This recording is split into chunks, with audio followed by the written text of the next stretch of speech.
Alyssa Poggioli, life leadership executive and connection coach, wanting to give you a 5-step process or a 5-step kind of checklist on how to have hard conversations respectfully and honestly. It's been a major theme in quite a few of my clients' lives, more from the professional side of like there's ambiguity and ambivalence at work and producing products and reorg and structure, but also when it comes to personal relationships, having hard conversations while maintaining that respect and honesty without kind of like fawning or just kind of giving into someone else's perspective or their defensiveness can be challenging. So the first step one is to prepare professionally. Professionally meaning like take time to organize your thoughts. Get clear on what it is you're feeling. Consider what you want the discussion to be. Ensure that there is enough context that is factual, like what you are experiencing versus what you think, what you're assuming, right? So preparing professionally or intentionally, getting clear on what is your currency. The second thing is prepare an appropriate setting. So is this in a private office? Is this out in a open setting, a cafeteria setting? Is it going for a walk? I know that in personal relationships, one of the most useful spaces to have hard conversations is one of 3 places. 1, in the car while you're driving, you're both looking forward. 2, on a walk, because you're moving and it's easy to just again, not looking directly at one another. And then the third is actually at a table, again, facing the same direction.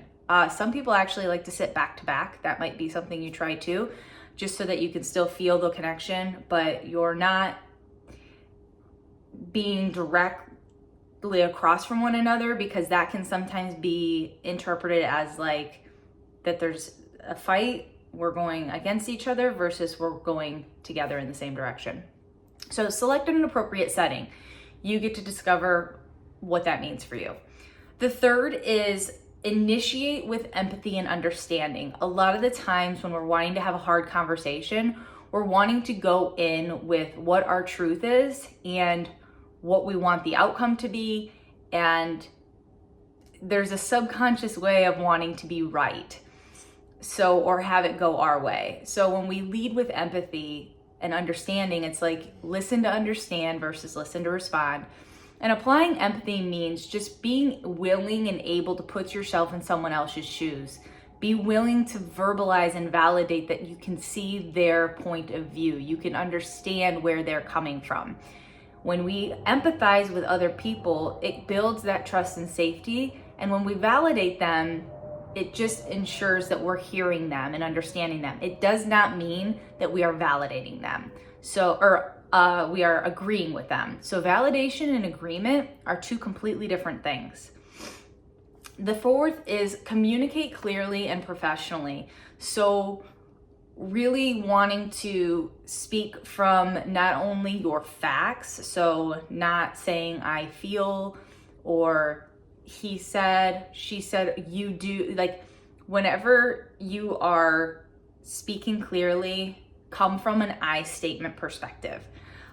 Neutral language will also allow judgment, sarcasm, facetiousness, defensiveness to kind of be minimized. So watch your tone, watch your body language. And then the 5th is to seek resolution and establish next steps. I think in hard conversations, it's easy to just sometimes word vomit and then just walk away feeling really unsure about the next steps. In the compassionate directness model that I go through with my leaders, it's about having that clear, caring, and timely fashion. So when we want to seek resolution, it's getting clear on what is the potential and possible outcome that can happen from this conversation. Is it that we are going to move forward with something? Is it so that I just am heard and seen and understood? It's like I just want to get shit off my chest. really get clear on what's the intention of the conversation, and then what does a solution, resolution, or next steps look like. So to recap them: prepare professionally and or intentionally, select an appropriate setting, initiate with empathy and understanding, communicate clearly and professionally and neutral, and then seek a resolution and or next steps. Conversations are difficult. They're complex. All relationships are. But how you show up in giving your body language, your intention, the practice of these skills, the better communicating and comprehending we become, the deeper our relationships go, and the better our experience with one another will be. So speak with intention and lead with love.